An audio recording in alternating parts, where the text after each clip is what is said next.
Hello again, everyone. Today we are going to be covering some of the concepts in Project 2. There will be another video that covers the rest of them.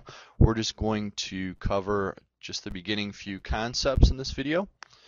The first one we're going to talk about here is styles, but before we get into it, I just want to make note that I have copied and pasted some information from the internet, a little story, so we can work with that, so you guys have an idea of the effects the different things that we do have on text and paragraphs within a document.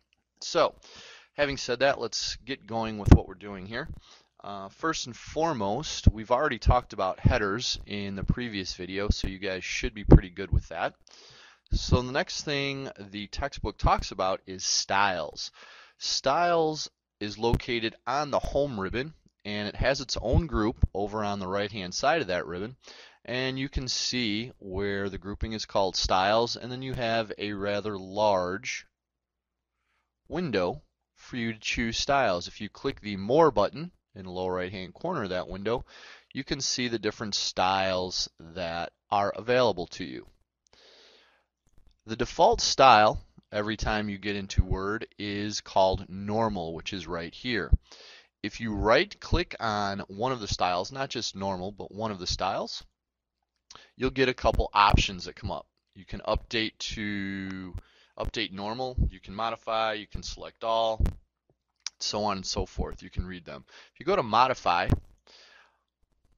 modify will bring up the modify style window, which, as you can see, has several options for you to choose from. You can choose the format, the font, the default font size. You can choose the color.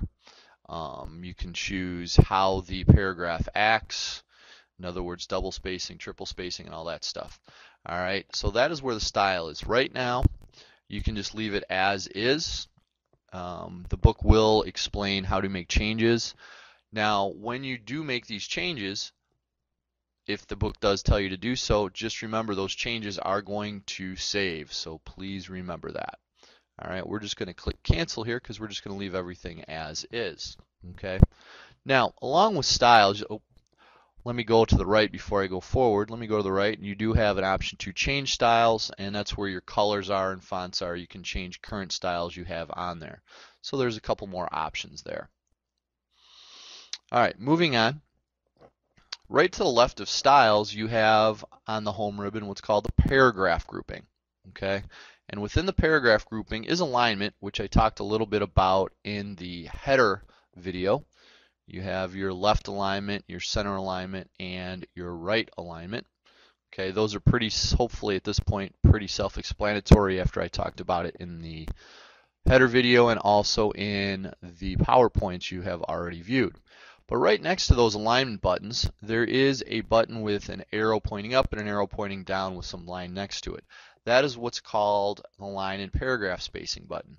If you click that, you will see a bunch of different options. Now, my computer is set at line spacing to be 1. The default for Microsoft Word 2010 is 1.15, which is a little bit bigger. It actually appears like there's an extra line in between the lines of text in a paragraph. An example I will show you right now. Let me select this first paragraph here of the story. Go up here and I will do 1.15. You can see how there is a difference between 1 and 1.15. The reason why Microsoft did this was to make it easier to read. You have to remember that Microsoft Word was created for business people. And normally when you think of the business world, you do have some older gentlemen that may have a tough time reading, let's put it that way. So they tried to make it a little bit easier. You can also set it for 1.5, 2, 2.5, or 3, depending on what you want. Okay. Now, along with setting the line spacing, you can also remove space before and after paragraph. Now, removing before and after paragraph means every time you hit enter. So after a paragraph, if you hit enter, it will not necessarily go down to the next line. The default for that in Microsoft Word is 10 point. I have already changed mine because I never like that. So that's why mine was changed to something different. If you go to the dialog box launcher, which is right here, for the paragraph grouping, you can change it to where you want it to be. So you have your alignment for the text, you have indentation, which we'll get into here in a few minutes, and then you have your paragraph spacing down below. Before, I have mine set on auto, and then after is at 0. I can also change that, like I said, to whatever I want. The default would be 10 point.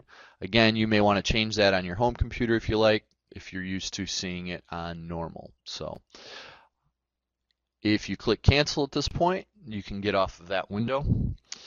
And that's going to be about it for right now. We'll come back with another video here shortly.